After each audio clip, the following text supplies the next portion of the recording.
हर एक क्षेत्र में इलाहाबाद हाईकोर्ट ने देश को नेतृत्व दिया है। जब पिछले दिनों मैं देख रहा था, दिल्ली में चीफ मिनिस्टर्स और चीफ जस्टिसेस की एक बैठक थी। देश के अंदर लोक अदालत के परिणाम क्या हैं, जब ये आ रहा था तो पूरे देश के अंदर जितने मुकदमों का निस्तारण हुआ था, उनमें से आधे से अधिक अकेले उत्तर प्रदेश से हुई। यानी उत्तर प्रदेश कौन सा ऐसा क्षेत्र था जिसमें उसने नेतृत्व न दिया हो, और आज फिर उस भूमिका के साथ उत्तर प्रदेश जाना जा रहा है। लेकिन एक सामूहिकता का प्रयास है। मेरे पास ओझा जी जब आए थे कि हमारी बार का 150 वर्ष पूर्ण होने जा रहा है, हम एक कार्यक्रम आयोजित कर रहे हैं, और इस कार्यक्रम में अगर आप भी आते तो अच्छा रहता। मैंने कहा, ये कार्यक्रम ये बताइए केवल बार का ही है या इसमें बेंच भी है? उन्होंने कहा, नहीं, हमने वहां पर मुख्य न्यायमूर्ति महोदय से भी और अपने अन्य वरिष्ठ न्यायमूर्ति गणों से भी हमारी चर्चा हो गई। सभी लोग इसमें कार्यक्रम में सहभागी बनेंगे और मिलकर के कार्यक्रम आगे बढ़ेगा। तो मैंने कहा, मैं जरूर इसमें प्रयास करूंगा मैं भी आने का। और मुझे प्रसन्नता है कि आज ये कार्यक्रम यहां पर मिलकर के अपने गौरवपूर्ण 150 वर्षों की यात्रा के अवलोकन का एक अवसर हमें प्रदान कर रहा है। इन 150 वर्षों में हमने क्या पाया और क्या खोया है, इसमें जरूर चिंतन होना चाहिए।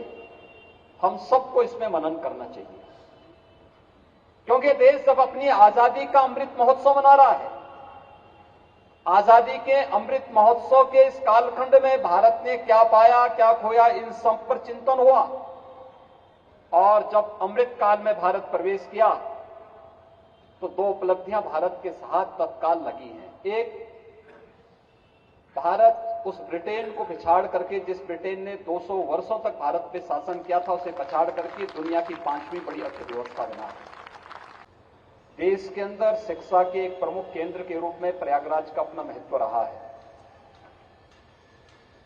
आज से 12,000 वर्ष पहले महर्षि भारद्वाज का गुरुकुल, जिसे आप भारत का पहला गुरुकुल कह सकते हैं, इसी प्रयागराज की धरती पर है। और प्रयागराज हमारा न्याय का पवित्र मंदिर भी है, जहां पर अपनों से जब कोई व्यक्ति पीड़ित होता है, प्रताड़ित होता है,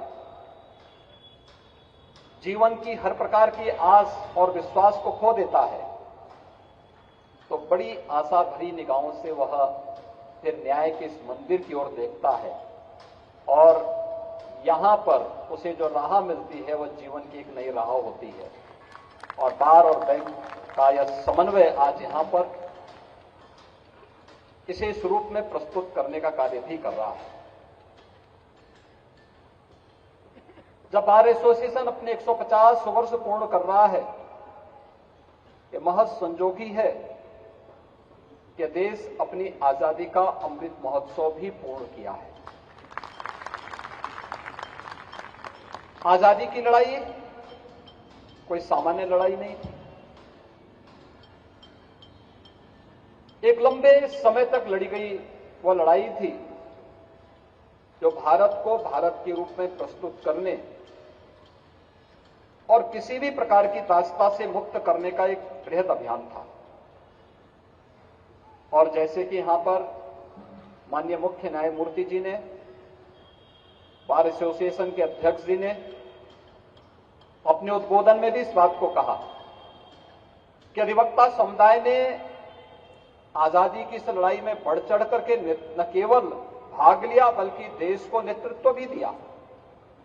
देश की आजादी को एक नई दिशा देने वाले राष्ट्रपिता महात्मा गांधी रहे हों, भारत की संविधान सभा के अध्यक्ष डॉक्टर राजेंद्र प्रसाद रहे हों, भारत की संविधान सभा के कार्यकारी अध्यक्ष श्री सच्चिदानंद सिन्हा रहे हों, या फिर देश के संविधान